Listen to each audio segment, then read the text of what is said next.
A maioria das pessoas sente medo do que acontece depois da morte. Mas e se alguém pudesse voltar com todas as respostas?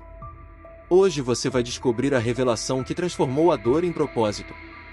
Meu nome é Silas Mervan. Aos 58 anos eu trabalhava como relojoeiro em uma pequena oficina no centro de Charleston, Carolina do Sul. Passava meus dias consertando engrenagens, abrindo caixas de relógio e ajustando ponteiros, como se tentasse evitar que o mundo desabasse. Por dentro, porém, eu estava quebrado. Desde que perdi minha esposa Nadine, há 4 anos, eu parei de viver. Ela se foi de forma inesperada, e nunca consegui aceitar.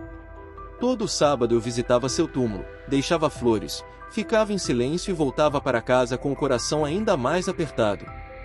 A dor não passava, o tempo não curava, e o medo da morte só aumentava, porque no fundo, eu não tinha certeza de nada. Cresci ouvindo que Deus existe, que há céu e inferno, que as almas vão para algum lugar. Mas com o tempo, tudo isso virou apenas palavras vazias. Não havia paz, só uma pergunta constante: onde ela está? E talvez o que mais me doía era o medo de um dia reencontrá-la e ela não me reconhecer. Naquele dia o sol estava fraco. Um cliente havia deixado um relógio antigo de bolso, que fazia um som irregular. Ao abrir para ajustar, percebi algo estranho. A corda interna estava tensionada demais, como se fosse arrebentar. Quando me distraí, a mola escapou com força e uma pequena lasca de metal atingiu meu olho esquerdo. A dor foi instantânea. Perdi o equilíbrio, caí para trás e bati a cabeça com força na quina da bancada de madeira. Ali naquela oficina silenciosa, cercado por tic-tacs e engrenagens espalhadas, meu coração desacelerou até parar. O mundo escureceu. Eu não sentia dor, frio ou calor, apenas um vazio estranho, como se meu corpo tivesse simplesmente desligado. Quando abri os olhos, não vi o teto da oficina, nem ferramentas, relógios ou o chão de madeira. Estava flutuando num lugar indefinido, envolto por uma névoa branca densa, mas calma. O som do mundo havia desaparecido, só restava um silêncio absoluto. Tentei mover as mãos e percebi algo diferente. Eu ainda tinha forma, mas não era de carne. Meu corpo parecia feito de luz e pensamento. Olhei ao redor tentando entender, mas ninguém respondia. Gritei, chamei por ajuda. Então ouvi passos suaves e ritmados, como se o próprio ambiente respeitasse quem se aproximava. Quando olhei, vi alguém vindo em minha direção, alto, sereno, vestido de forma simples, mas com uma presença indescritível. Não precisei de explicação, eu sabia quem era: Jesus. Ele não parecia como as imagens que vi na infância. Havia algo nele que ultrapassava a lógica, paz e autoridade, força e ternura ao mesmo tempo. Parou diante de mim, me olhando como se já conhecesse minha história. Sem eu dizer uma palavra, falou claramente: você está confuso, Silas. Mas hoje vou mostrar a verdade, não para assustar, mas para libertar. Tentei responder, mas a voz não saía. Era como se ele falasse diretamente na minha mente, e ainda assim cada palavra parecia feita sob medida para mim. Sim, você morreu. Mas isso não é o fim da sua jornada. Você viveu com medo, dor e dúvidas que nunca enfrentou. Eu conheço essa dor. Agora é hora de enxergar o que sempre esteve além do seu alcance. Ele estendeu a mão. Sem hesitar, toquei-a. Assim que nossos dedos se encontraram, tudo ao redor começou a mudar. A névoa se dissipou, revelando um espaço vasto, dourado e vibrante. O chão parecia feito de luz e o ar tinha um som suave, quase uma melodia. Não era um céu com nuvens e harpas, mas algo mais real do que qualquer coisa que eu já havia sentido na terra. A morte não é o fim, Silas, disse ele. É apenas o começo de uma nova revelação, e você precisa compreender isso. Segui-o em silêncio, sabendo que tudo estava prestes a mudar: minha história, minhas crenças, meus medos, tudo seria transformado ali, ao lado dele. Enquanto caminhávamos, percebi que o ambiente mudava conforme a vontade dele. Não havia sol, mas tudo estava claro, não havia chão, mas nossos passos eram firmes. Era como andar dentro de uma consciência viva, onde tudo se revelava. Jesus parou, e com um gesto sutil, fez uma cena surgir diante de nós. Era como se o ar fosse uma tela. Vi um hospital, uma sala silenciosa, um homem deitado numa maca, rodeado por médicos desligando aparelhos. Ele havia acabado de morrer, mas algo acima do corpo chamou minha atenção. O próprio homem estava ali, de pé, observando a si mesmo. Ele ainda não percebeu que partiu, explicou Jesus. Isso é comum. A alma continua sentindo, pensando, movendo-se, por isso muitos demoram a entender que já deixaram o corpo. Observei enquanto o espírito tentava chamar uma enfermeira, tocar sua esposa, pedir ajuda, mas ninguém o escutava. A frustração e o medo estavam estampados no seu olhar. Vi minha própria angústia naquele homem. Por um momento, parecia que eu estava ali. O primeiro estágio é a confusão, continuou Jesus. A alma precisa de tempo para se ajustar à nova realidade. Mas ela nunca está sozinha. Na mesma hora, duas presenças surgiram ao lado daquele espírito. Não tinham rosto definido, mas transmitiam uma paz indescritível. O homem olhou para eles, e aos poucos, foi se acalmando, como se fosse abraçado, sem braços, apenas com amor. São mentores espirituais, guias que ajudam cada alma a compreender sua nova condição. Não há pressa, nem condenação, apenas orientação. Balancei a cabeça, tentando absorver tudo aquilo. Era tão diferente do que eu imaginava. Sempre ouvi falar de julgamento, de peso, de medo. Mas o que vi ali era outra coisa: cuidado, direção, amor. Jesus deu mais alguns passos e fez um novo gesto. A cena mudou. Agora eu via um espaço claro, quase como um salão invisível. No centro, uma mulher estava envolvida por uma luz suave. À sua frente surgiam imagens: sua infância, seu casamento, uma briga com a filha, uma lágrima que causava um sorriso.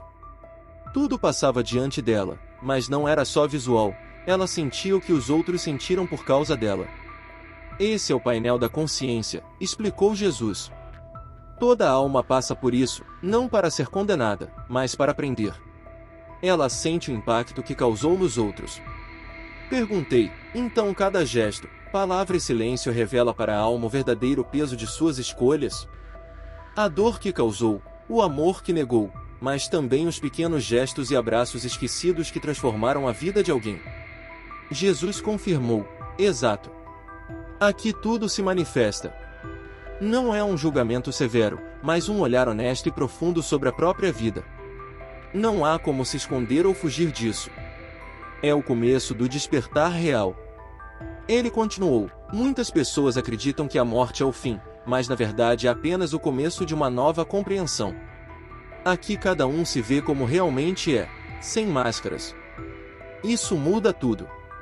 Enquanto eu observava a mulher, ela chorava, mas não era um choro de desespero. Parecia uma purificação interior, uma limpeza da alma. De repente outras pessoas surgiram na luz ao redor dela, familiares e amigos que já haviam partido.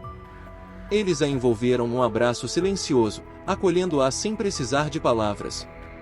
Jesus olhou para mim e disse: ninguém fica para trás, Silas. Nem aqueles que erraram, nem os que negaram a verdade em vida. Toda alma é acolhida, toda alma é amada. Mas o que ela construiu internamente é o que define sua chegada. Fiquei parado, tentando absorver aquilo. Pela primeira vez, parecia que eu via o que realmente importa. Murmurei: Jesus, ela passou por tudo isso também. Ele sorriu com ternura, sem responder imediatamente. Sim. E esperou por você. Mas antes de encontrá-la, há mais para você ver. Ele continuou me conduzindo por aquele espaço que mudava conforme caminhávamos, como se ele escolhesse o que eu precisava conhecer. Tudo era tão vívido que não parecia fruto da imaginação, mas era realidade. Quanto mais avançávamos, mais eu entendia que nada ali era simbólico, tudo era aprendizado e resposta. Paramos diante de uma clareira onde duas presenças aguardavam. Havia algo especial nelas, não eram guias comuns nem almas simples. Sua luz era intensa, porém serena. Jesus explicou com firmeza: estes são mentores espirituais. Desde o nascimento, cada pessoa conta com esses seres que acompanham sua jornada. Eles não controlam suas escolhas, mas observam, inspiram, e quando permitido, intervêm com delicadeza. As figuras acenaram gentilmente para mim. Olhá-las com respeito foi estranho, perceber que seres assim talvez estivessem ao meu lado o tempo todo, e eu nunca soube. Jesus continuou: muitas vezes esses mentores têm um papel mais ativo quando a alma está prestes a desencarnar. Eles preparam o ambiente do outro lado, avisam os que vão receber e suavizam a passagem. Nada é aleatório, Silas. Tudo tem ordem e propósito. Seguimos até um novo cenário, uma sala luminosa e tranquila, onde uma alma parecia repousar, envolta por uma energia suave, como um manto invisível. Este é o sono reparador, disse Jesus. Muitos espíritos precisam descansar ao chegar aqui. Suas emoções estão confusas, sua energia desorganizada. Esse período de cura é essencial antes de avançar. Não é castigo, é cuidado. Fiquei observando aquela alma. O ambiente transmitia uma sensação de medicina, não física, mas para a alma cansada. Era como um hospital espiritual, mas sem dor, pressa ou agitação, apenas paz. Perguntei: então ninguém é levado direto para julgamento ou punição? Jesus me olhou com seriedade, mas com compaixão. O que muitos chamam de castigo é apenas o reflexo da própria consciência. Existem regiões mais densas, sim, lugares para quem viveu em egoísmo, crueldade, vício ou negação. Mas nem esses locais são permanentes. A dor serve para despertar, e quando a alma se arrepende, ela recebe ajuda. A cena mudou novamente. Agora havia uma alma isolada, envolta em sombras. Ela estava encolhida, assustada, mas uma luz se aproximava. Essa luz, explicou Jesus, vem das orações feitas na terra. Quando alguém ora com sinceridade por quem partiu, essa intenção ultrapassa barreiras e toca a alma que sofre. Não resolve tudo instantaneamente, mas dá início ao processo. A oração é o gesto mais puro de caridade entre os mundos.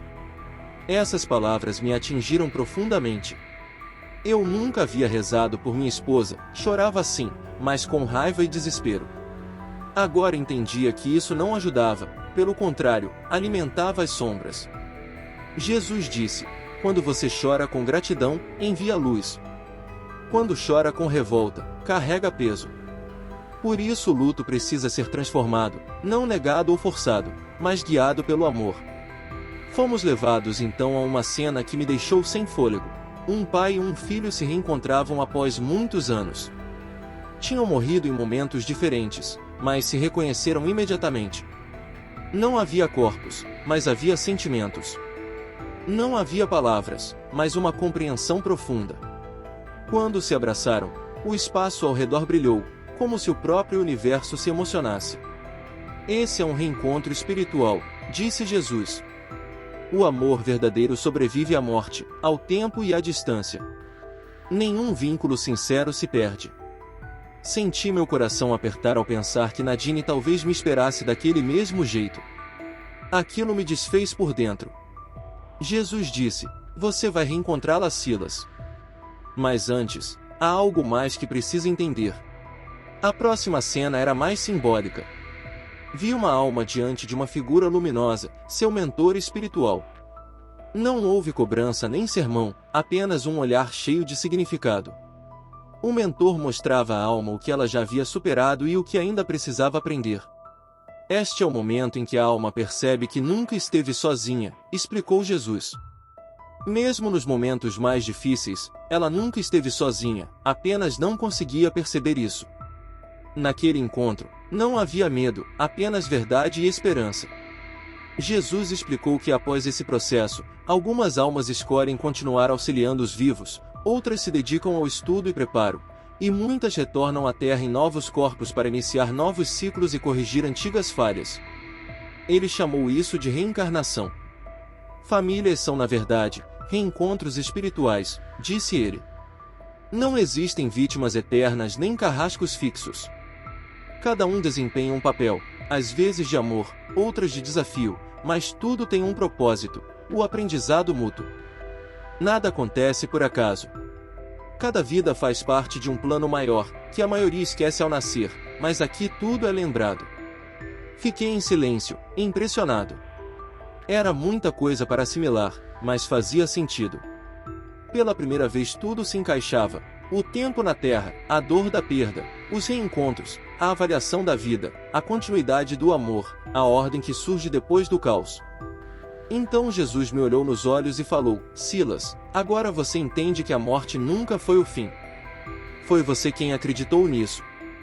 Eu estive aqui o tempo todo, e Nadine também. Meu coração acelerou. Sem aviso, uma nova presença se aproximou à distância. Jesus parou e fixou o olhar para a frente. Quando me virei para acompanhar, meu corpo inteiro estremeceu, como se o tempo tivesse congelado. A poucos metros de mim, surgiu uma figura que eu jamais poderia confundir. Era Nadine. Ela caminhava com a calma de sempre, do jeito que voltava da feira aos domingos, segurando a sacola de pano na mão esquerda, o cabelo castanho escuro preso num coque simples, o vestido que ela adorava usar, e aquele sorriso discreto, que parecia guardar uma paz profunda, um lugar onde eu nunca consegui chegar. Ela me olhou como quem espera alguém há anos, mas sem rancor. Havia um reconhecimento imediato naquele olhar, e aquilo me partiu o peito. Quis correr para ela, mas minhas pernas não obedeceram, o medo de ser uma ilusão me paralisou. Mesmo assim ela se aproximou, parou diante de mim e me observou com ternura, depois tocou meu rosto delicadamente. Você demorou, Silas, disse com a mesma voz de sempre. Aquelas palavras me atingiram como nada antes. Era como se tudo que me doía nos últimos 4 anos estivesse sendo arrancado de dentro do peito, pela raiz. Meus olhos se encheram de lágrimas, minha voz falhou. Tentei falar, mas só consegui balançar a cabeça. Ela segurou minhas mãos e contou que ouviu todas as conversas que tive com ela nos sábados no cemitério, que sentia quando eu deixava flores e ficava ali, em silêncio, esperando algum sinal. Sabia da minha raiva, do meu medo, e das orações que eu nunca consegui fazer. Tudo isso chegou até mim, mesmo quando você achava que estava sozinho, disse ela. Jesus se afastou um pouco, nos dando espaço. Nadine então compartilhou o que viveu depois da morte. Contou que passou por todos os mesmos processos que eu havia visto nas cenas anteriores: a confusão inicial, o acolhimento, a revisão da vida, o reencontro com sua mãe, que também estava lá. Depois disso ela começou a ajudar outros espíritos que chegavam perdidos e assustados. Tornou-se uma cuidadora, especialmente para mães que perderam filhos e não conseguiam aceitar. Fiquei em silêncio, absorvendo tudo aquilo. Ela não apenas estava bem, mas havia encontrado uma nova missão do outro lado. Aquela revelação me desarmou completamente. Pela primeira vez, compreendi que a dor pela partida dela não era o fim, mas parte de um processo que eu agora começava a entender. Perguntei se havia chance de recomeçar, se ainda existia algo que eu pudesse fazer com tudo aquilo que aprendi e vivi. Nadine sorriu e respondeu que sim, que o tempo que eu tinha na Terra poderia ser usado de um jeito totalmente diferente. Que eu ainda podia ajudar as pessoas, não com máquinas ou ferramentas, mas com palavras, com presença, com empatia. Ela me olhou fundo nos olhos e falou: com calma, a dor que te consumiu, Silas, pode se transformar em luz, se você escolher isso. Jesus se aproximou novamente, observando-me com um olhar firme e conhecedor, um olhar que já havia visto tudo o que se passava dentro de mim. Então ele disse: você pode ficar aqui, muitos escolhem isso, mas se quiser pode voltar. Pode compartilhar o que viu, pode ajudar outros a compreenderem o que a morte realmente é. Olhei para Nadine, que não tentou me convencer ou implorar, não derramou uma lágrima, apenas me olhou com serenidade e amor, como alguém que entende profundamente a missão de quem ama. Respirei fundo, desta vez sem medo. Eu sabia o que precisava fazer. Queria voltar, não por mim, mas por aquelas pessoas que, como eu, estavam perdidas entre o luto e a negação, sem saber que havia vida além da dor. Jesus estendeu a mão, eu segurei, e naquele instante, tudo começou a se desfazer. A luz ao meu redor foi diminuindo, as imagens ficaram embaçadas, e a voz de Nadine ficou distante, mas claro o suficiente para ouvir uma última frase: estarei aqui quando você voltar. Vá com paz, meu amor. A primeira coisa que senti foi o peso do corpo, tão diferente da leveza do plano espiritual. a gravidade voltou a me lembrar que eu estava de volta ao mundo físico. O cheiro da madeira da oficina, o som distante do ponteiro quebrado girando lentamente sobre a bancada, tudo parecia exatamente igual, mas eu não era mais o mesmo. Abri os olhos com dificuldade, a cabeça latejava, e o lado esquerdo do rosto queimava levemente onde uma lasca de metal havia me atingido. Mas nenhuma dor física se comparava ao que eu havia vivido, ou melhor, ao que eu finalmente havia compreendido. Estava sozinho no chão da oficina, mas por dentro sentia como se estivesse rodeado por algo maior, um propósito, um chamado. Levantei-me devagar, ainda atordoado, e olhei para o relógio aberto na bancada, o mesmo que eu ajustava quando tudo aconteceu. Antissímbolo da rotina, agora me lembrava do tempo que desperdicei preso ao passado, ao medo e à culpa. Ali parado diante daquele instrumento que marcava meus dias, entendi que cada segundo dali em diante precisava ter um propósito. Nos dias seguintes, não contei nada a ninguém. Ainda processava tudo. Caminhava pelas ruas de Charleston como sempre, mas agora enxergava as pessoas com outros olhos.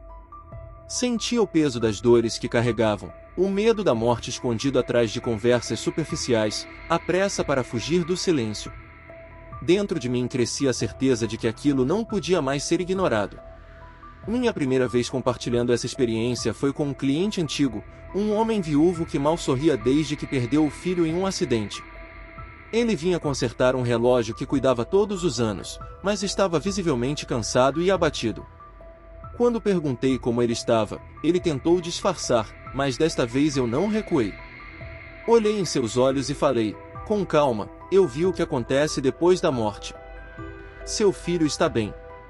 Eles continuam vivos, de outro jeito. Sentem nossas orações e nos esperam. O homem desabou ali, na minha frente. Não era desespero, era alívio. A dor dele encontrou um caminho, assim como a minha. Foi naquele momento que entendi por que voltei. Comecei a registrar tudo o que vivi, cada detalhe, cada ensinamento que Jesus me deu. Transformei a oficina em algo além de um simples local para consertar relógios. Virou um ponto de encontro para quem precisava ouvir sobre o que acontece depois. Gente que perdeu alguém, gente com medo, gente vazia. Eu não prometia respostas fáceis nem fingia ter toda a sabedoria. Apenas contava o que vi. Com o tempo, algo inesperado aconteceu, as pessoas voltavam, traziam outras, e aquilo cresceu, não como culto, nem como religião, mas como um eco da verdade que me foi confiada. Me tornei um canal, um mensageiro, sem escolher, sem planejar, mas com um compromisso que jamais teria compreendido antes daquela experiência.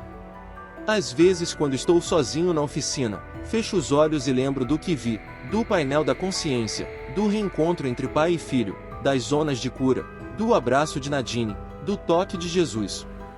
Sei, sem sombra de dúvida, que tudo aquilo foi real. Não um sonho, não um delírio, uma revelação que transforma tudo. Hoje não temo mais a morte. Também não tenho pressa de partir, porque entendo que o tempo aqui é um presente, não para acumular, mas para amar, perdoar, transformar saudade em oração e dor em ponte. Meu nome é Silas Mervan.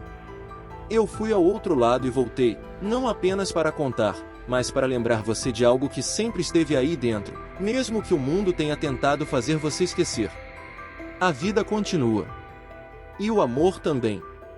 A Bíblia reforça isso em João 14, versículo 2, na casa de meu pai há muitas moradas. Vou preparar-lhes lugar. Muito obrigada por assistir até aqui. Não se esqueça de se inscrever no canal e ativar as notificações para não perder nenhum testemunho. Nos vemos no próximo vídeo.